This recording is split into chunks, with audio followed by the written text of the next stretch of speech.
ಪ್ರೀತಿಯ ವಿದ್ಯಾರ್ಥಿಗಳೇ, welcome to my YouTube channel.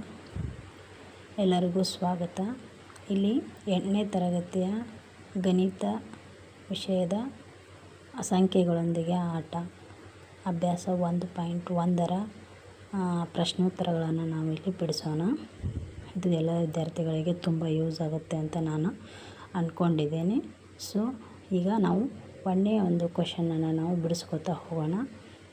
ಬನ್ನಿ ವಿದ್ಯಾರ್ಥಿಗಳೇ, ಇಲ್ಲಿ ಕೊಟ್ಟಿದ್ದಾರೆ ನೋಡ್ರಿ. ಒಂದನೇ ಪ್ರಶ್ನೆ, 3a + 25 ಏನು ಕೊಟ್ಟಿದ್ದಾರೆ ಅಂದರೆ B2 ಅಂತ ಕೊಟ್ಟಿದ್ದಾರೆ. ಇಲ್ಲಿ ಏನಂದರೆ ಎ ಮತ್ತು ಬಿ ವ್ಯಾಲ್ಯೂಗಳನ್ನು ಕಂಡುಹಿಡಿಯಿರಿ ಅಂತ ಕೊಟ್ಟಿದ್ದಾರೆ. ಇಲ್ಲಿ ಎ ಇದೆ, ಇಲ್ಲಿ ಬಿ ಬಂದಿದೆ. ಹಾಗಾದರೆ ಇಲ್ಲಿ ಯಾವ ಒಂದು ಸಂಖ್ಯೆ ಬಂದರೆ ನಮಗೆ ಸರಿಯಾದ ಉತ್ತರ ಸಿಗುತ್ತೆ ಅಂತ ಕೊಟ್ಟಿದ್ದಾರೆ. ಇಲ್ಲಿ ನಾವು ಎ ಮತ್ತು ಬಿ ವ್ಯಾಲ್ಯೂವನ್ನು ಕಂಡುಹಿಡಿಯಬೇಕು. ಮೊದಲಿಗೆ ನಾವಿಲ್ಲಿ ಗಮನಿಸಬೇಕಾಗಿರೋದು ಯಾವ ಒಂದು ಚಿಹ್ನೆಯನ್ನು ಕೊಟ್ಟಿದ್ದಾರೆ ಅಂತ. ಯಾವ ಚಿಹ್ನೆಯನ್ನು ಕೊಟ್ಟಿದ್ದಾರೆ ಅಂತ ನಾವು ತಿಳ್ಕೊಂಡು ಆಮೇಲೆ ಯಾವ ಸಂಖ್ಯೆಗೆ ಎಷ್ಟು ಕೂಡಿದರೆ ಇಲ್ಲಿ 2 ಬರುತ್ತೆ, ಅಥವಾ ಇಲ್ಲಿ ಮೈನಸ್ ಚಿಹ್ನೆ ಕೊಟ್ಟಿದ್ರೆ ಎಷ್ಟು ಕಳೆದರೆ ಇಲ್ಲಿ ಬರುತ್ತೆ, ಇಲ್ಲಿ ಗುಣಾಕಾರ ಕೊಟ್ಟಿದ್ದರೆ ಎಷ್ಟು ಕಳೆದರೆ ಬರುತ್ತೆ, ಭಾಗಾಕಾರ ಕೊಟ್ಟಿದ್ರೆ ಎಷ್ಟು ಭಾಗ ಮಾಡಿದರೆ ಬರುತ್ತೆ ಅಂತ ನಾವು ಮೊದಲಿಗೆ ಚಿಹ್ನೆಗಳನ್ನು ಕಂಡುಹಿಡ್ಕೋಬೇಕು. ಆಮೇಲೆ ಯಾವ್ಯಾವ ಅಂಕಿಗಳನ್ನು ಕೊಟ್ಟಿದ್ದಾರೆ ನೋಡ್ಕೋಬೇಕು. ಯಾವ ಅಂಕಿಯಿಂದ ನಾವು ಯಾವ ಅಂಕಿಗೆ ಕೂಡಿಸಿದರೆ ನಮಗೆ ಇಲ್ಲಿ ಉತ್ತರದಲ್ಲಿ ನಮಗೆ 2 ಬರುತ್ತೆ ಉತ್ತರ ಅಂತ ನಾವು ಕಂಡುಹಿಡ್ಕೋಬೇಕು. ಹಾಗಾದರೆ ಇಲ್ಲಿ ನೋಡೋಣ, ತುಂಬ ಈಸಿಯಾಗಿದೆ. ನಾವು 5 ಅಂಕಿಗೆ ಇಲ್ಲಿ ಪ್ಲಸ್ ಕೊಟ್ಟಿದ್ದಾರೆ. 5 ಅಂಕಿಗೆ ನಾವು ಎಷ್ಟು ಅಂಕಿಯನ್ನು ಕೂಡಿಸಿದಾಗ ನಮಗೆ 2 ಬರೋ ಸಾಧ್ಯತೆ ಇದೆ ಅಂತಂದರೆ, ಇಲ್ಲಿ ನೋಡಿ, 5ಕ್ಕೆ ನಾವು 7ನ್ನು ಕೂಡಿಸಿದಾಗ ಎಷ್ಟು ಬರುತ್ತೆ ಅಲ್ವಾ? 5ಕ್ಕೆ ನಾವು 7ನ್ನು ಕೂಡಿಸಿದಾಗ 12 ಬರುತ್ತೆ. ಹಾಗಾಗಿ ಇಲ್ಲಿ ನೋಡಿ, 5ಕ್ಕೆ 7ನ್ನು ಕೂಡಿಸಿದಾಗ 12 ಬರುತ್ತೆ. ಹಾಗಾದರೆ ಇಲ್ಲಿ ಕೈಲ 1 ಕೊಡಬೇಕು. ನೆಕ್ಸ್ಟ್ ಇಲ್ಲಿ ಏನಪ್ಪ ಅಂತಂದರೆ ಕೈಲ 1 ಕೊಟ್ಟು ನೆಕ್ಸ್ಟು 3 + 2 + 1 ಎಲ್ಲ ಸೇರಿ ಇಲ್ಲಿ 6 ಆಯಿತು ಅಲ್ವಾ?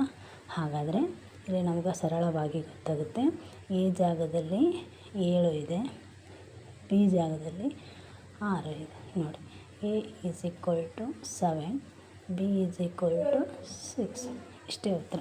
ತುಂಬ ಈಸಿ ಆಗಿದೆ ಅಲ್ವಾ? ನೆಕ್ಸ್ಟ್ ಕ್ವಶನ್ನ ನೋಡೋಣ.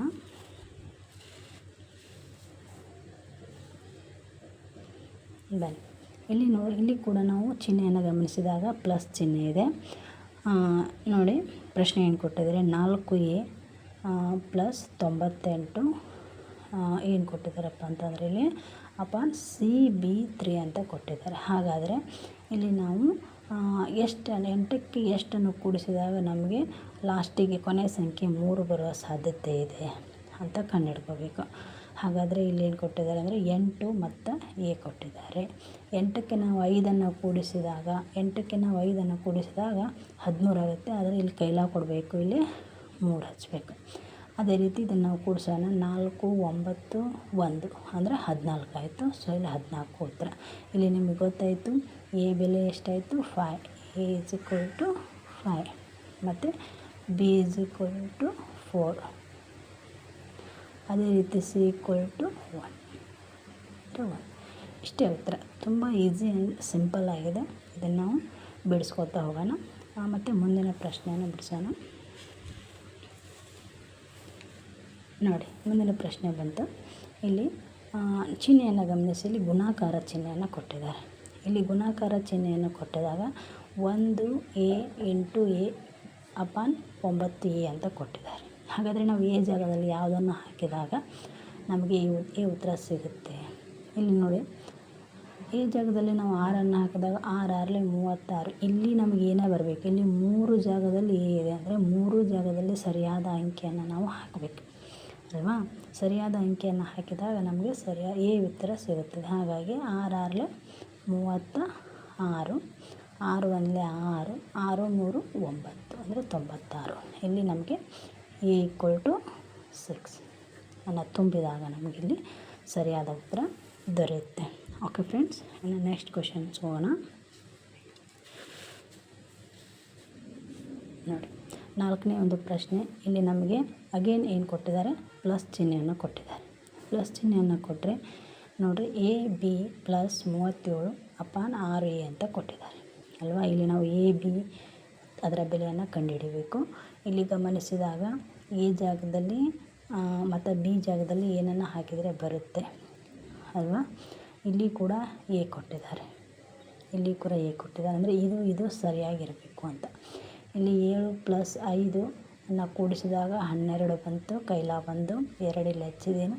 ಮತ್ತು ಇಲ್ಲಿ ಎ ಜಾಗದಲ್ಲಿ ನಾವು 2ಅನ್ನು ಇಟ್ಟು ನೋಡೋಣ, ಇಲ್ಲಿ 6 ಬರುತ್ತೆ ಅಂತ ನೋಡೋಣ. 2, 3, 5, 1, 6. ಹಾಗಾಗಿ ಇಲ್ಲಿ ಬಂತು A = 2, B = 5. ಮುಂದಿನ ಪ್ರಶ್ನೆ ನೋಡಿ.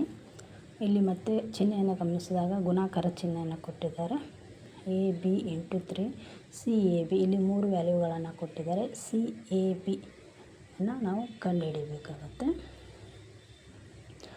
ಇಲ್ಲಿ ನೋಡಿ, ಇಲ್ಲಿ ಬಿ ಕೊಟ್ಟಿದ್ದಾರೆ, ಇಲ್ಲಿ ಬಿ ಕೊಟ್ಟಿದ್ದಾರೆ, ಅಂದರೆ ಇವೆರಡು ಅಂಕಿಗಳು ಸಮವಾಗಿದ್ದಾವೆ ಅಂತ, ಒಂದೇ ಅಂಕಿಗಳು ಆಗಿದ್ದಾವೆ. ಇಲ್ಲಿ ಎ ಇದೆ, ಇಲ್ಲಿ ಎ ಇದೆ, ಅಂದರೆ ಇವೆರಡು ಅಂಕಿ ಒಂದೇ. ಅದು ಯಾವುದು ಅಂತ ಕಂಡುಹಿಡಿಯೋಣ. ಇಲ್ಲಿ ನಾವು 3ಕ್ಕೆ 0ಯನ್ನು ಗುಣಿಸಿದಾಗ 0 ಬರುತ್ತದೆ ಅಲ್ವಾ. 3ಕ್ಕೆ 0ಯನ್ನು ಗುಣಿಸಿದಾಗ 0 ಬರುತ್ತದೆ. 3 ಗುಣಾಕಾರ 5 ಮಾಡಿದರೆ 15 ಆಗುತ್ತೆ. ಇಲ್ಲಿ 5 ಇದೆ, ಇಲ್ಲಿ 5, ಅಂದರೆ ಎ ಬೆಲೆ 5, ಬಿ ಬೆಲೆ 0 ಆಯಿತು. ಸಿ ಜಾಗದಲ್ಲಿ ಅಂದರೆ 1 ಇದೆ, ಹಾಗಾದರೆ ಸಿ ಅಂದರೆ 1. ಇನ್ನೋಣ ಎ = 5, ಬಿ = 0, ಸಿ = 1.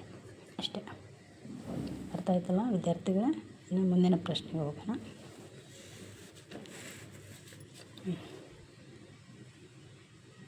ನೋಡಿ, ಇಲ್ಲಿ 6ನೇ ಪ್ರಶ್ನೆ. ಚಿಹ್ನೆಯನ್ನು ಗಮನಿಸಿ ಗುಣಾಕಾರ ಕೊಟ್ಟಿದ್ದಾರೆ.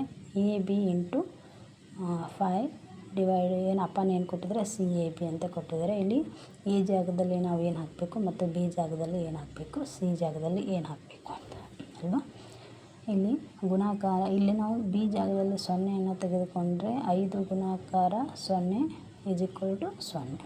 5 ಗುಣಾಕಾರ 5 = 25. ಹಾಗಾಗಿ 250 ಆನ್ಸರ್ ಬಂತು.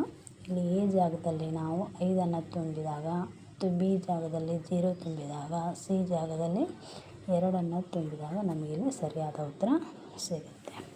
ಓಕೆ, ಮುಂದಿನ ಪ್ರಶ್ನೆಗೆ ಹೋಗೋಣ. 7ನೇ ಪ್ರಶ್ನೆ. ಎ ಬಿ ಇಲ್ಲಿ ಮತ್ತು ಗುಣಾಕಾರ ಚಿಹ್ನೆ ಕೊಟ್ಟಿದ್ದಾರೆ. 6 ಕೊಟ್ಟಿದ್ದಾರೆ, ಅಂದರೆ 6ಅನ್ನು ಕೊಟ್ಟಿದ್ದಾರೆ. ಇಲ್ಲಿ ಅಷ್ಟು ಒಂದೇ ಅಂಕಿ ಬರುತ್ತೆ. ಬಿ ಕೊಟ್ಟಿದ್ದಾರೆ ಉತ್ತರನ. ಹಾಗಾದರೆ ಏನು ಬರುತ್ತೆ ನೋಡೋಣ.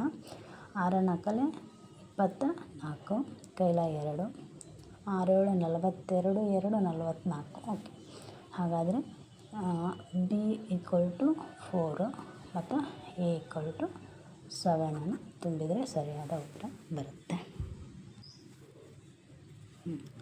ನೆಕ್ಸ್ಟು ಏನು ಕೊಟ್ಟಿದ್ದಾರೆ, ಪ್ಲಸ್ ಚಿಹ್ನೆಯನ್ನು ಕೊಟ್ಟಿದ್ದಾರೆ.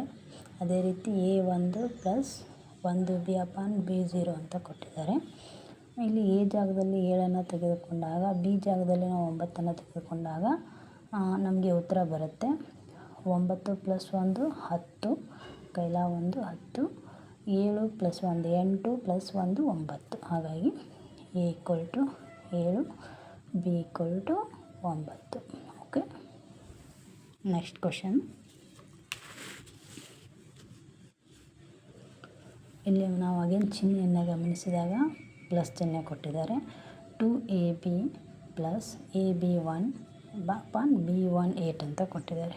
ಇಲ್ಲಿ ನಾವು ಪ್ಲಸ್ ಚಿಹ್ನೆ ಆಗಿರೋದ್ರಿಂದ ಬಿಗೆ ಎಷ್ಟನ್ನು ಕೂಡಿಸಿದಾಗ 8 ಬರುತ್ತೆ ಅಲ್ವಾ. ಸಾಮಾನ್ಯವಾಗಿ ನಾವು ಈಸಿಯಾಗಿ ಹೇಳ್ಬೋದು, 7ಅನ್ನು ಕೂಡಿಸಿದಾಗ 8 ಬರುತ್ತೆ. ಅದೇ ರೀತಿ BA1 ಅಂತ ಕೊಟ್ಟಿದ್ದಾರೆ. ಹಾಗಾದರೆ ಇಲ್ಲಿ 11 ಬರೋ ಸಾಧ್ಯತೆ ಇದೆ. ಹಾಗಾದರೆ 4 ಮತ್ತು 7ಅನ್ನು ತೆಗೆದುಕೊಂಡ್ರೆ, ಈ 7ಅನ್ನು ಇಲ್ಲಿ ಹಾಕಿದರೆ ಬಿ ವ್ಯಾಲ್ಯೂ ಆಲ್ರೆಡಿ ಗೊತ್ತಿದೆ ಅಲ್ವಾ. ಬಿ 7 ಅಂತ ಗೊತ್ತಿದೆ. ಹಾಗಾಗಿ ಇಲ್ಲಿ 7ಅನ್ನು ಹಾಕಿದರೆ ಇಲ್ಲಿ 7 + 4 11, ಕೈಲ 1. ಇಲ್ಲಿ 2 + 4 ಮತ್ತು ಎ ವ್ಯಾಲ್ಯೂನ ಇಲ್ಲಿ ಹಾಕಿದರೆ 6 1 7. ಹಾಗಾದರೆ ಎ = 4, ಬಿ = 7. ಅಷ್ಟೇ. ಮುಂದಿನ ಪ್ರಶ್ನೆ. 10ನೇ ಪ್ರಶ್ನೆಯಲ್ಲಿ ಮತ್ತೆ ನಮಗೆ ಚಿಹ್ನೆಯನ್ನು ಗಮನಿಸಿದಾಗ ಪ್ಲಸ್ ಚಿಹ್ನೆಯನ್ನು ಕೊಟ್ಟಿದ್ದಾರೆ. ಹಾಗಾದರೆ 1/2A + 6AB/AOB ಉತ್ತರ AO 9 ಅಂತ ಉತ್ತರ ಕೊಟ್ಟಿದ್ದಾರೆ. ಹಾಗಾದರೆ ಇಲ್ಲಿ ನೋಡಿ ಗಮನಿಸಿ, ಇಲ್ಲಿ ನಮಗೆ ಉತ್ತರ 9 ಬಂದಿದೆ ಅಂದರೆ ಇವೆರಡು ಕೂಡಿದಾಗ ಏನು ಬಂದಿದೆ 9. ಒಂದು 8 ಅಥವಾ ಒಂದು ಅಥವಾ ಹಿಂಗೇನಾದ್ರು ಇರ್ಬೋದು. ನಾವು ಎ 8 ತೆಗೆದುಕೊಂಡಾಗ ಬಿ 1 ತೆಗೆದುಕೊಂಡಾಗ 9 ಬಂತು. ಹಾಗಾಗಿ ಮತ್ತೆ ಎಯನ್ನು ಇಲ್ಲಿ ಎ ಬಂದಿದೆ. ಹಾಗಾಗಿ ಇದೇ ಎಯನ್ನು ಇಲ್ಲಿ ತುಂಬಬೇಕಂದ್ರೆ 8 ಇಲ್ಲಿ ಇಟ್ಟು ಮತ್ತು ಇಲ್ಲಿ 2 ಸೇರಿಸಿದಾಗ ಇಲ್ಲಿ ನಮಗೆ 10 ಬರುತ್ತೆ. 10 ಕೈಲ ಒಂದು ಕೊಟ್ಟು ತೆಗೆದುಕೊಳ್ಬೇಕು. 1 6 7 ಪ್ಲಸ್ 1 ಇಲ್ಲಿ 8 ಬಂತು. ಹಾಗಾಗಿ ಎ = 8 ಮತ್ತು ಬಿ = 1 ತೆಗೆದುಕೊಂಡಾಗ ಸರಿಯಾದ ಉತ್ತರ ಬರುತ್ತದೆ. ನೋಡಿ ವಿದ್ಯಾರ್ಥಿಗಳೇ, ಇಲ್ಲಿ ಕೊಟ್ಟಿರ್ತಕ್ಕಂತಹ ಅಭ್ಯಾಸ 1.1 ಎಲ್ಲ 10 ಪ್ರಶ್ನೆಗಳನ್ನು ನಾನು ನಿಮಗೆ ತಿಳಿಯೋ ಹಾಗೆ ಬಿಡಿಸಿದ್ದೀನಿ. ಏನಾದರೂ ಕನ್ಫ್ಯೂಸ್ ಇದ್ದಲ್ಲಿ ಅಥವಾ ಏನಾದರೂ ಅರ್ಥ ಆಗದೇ ಇದ್ದಲ್ಲಿ ದಯವಿಟ್ಟು ಕಮೆಂಟ್ ಮಾಡಿ ತಿಳಿಸಿ. ನಾನು ಅದಕ್ಕೆ ನಿಮಗೆ ಸರಿಯಾದ ಉತ್ತರ ಕೊಡಲು ಪ್ರಯತ್ನ ಮಾಡ್ತೀನಿ. ಇಲ್ಲಿ 10 ಪ್ರಶ್ನೆಗಳನ್ನು ನಾನು ನಿಮಗೆ ಸರಿಯಾಗಿ ತಿಳಿಸಿದ್ದೀನಿ. ಎ ಮತ್ತು ಬಿ ವ್ಯಾಲ್ಯೂ ಮತ್ತು ಸಿ ವ್ಯಾಲ್ಯೂಗಳಲ್ಲಿ ಬರ್ತಕ್ಕಂಥ ಸಂಖ್ಯೆಗಳನ್ನು ತಿಳಿಸ್ಕೊಟ್ಟಿದ್ದೀನಿ. ಅದನ್ನ ಸರಿಯಾಗಿ ನೋಡಿ ಸರಳವಾಗಿ ಬಿಡಿಸಿ. ಓಕೆ, ಇಲ್ಲಿವರೆಗೂ ವಿಡಿಯೋ ನೋಡಿದ್ದಕ್ಕಾಗಿ ತುಂಬ ಧನ್ಯವಾದಗಳು. ಅಭ್ಯಾಸ ನಿಮ್ಮದು ಚೆನ್ನಾಗಿರಲಿ. ಬಾಯ್.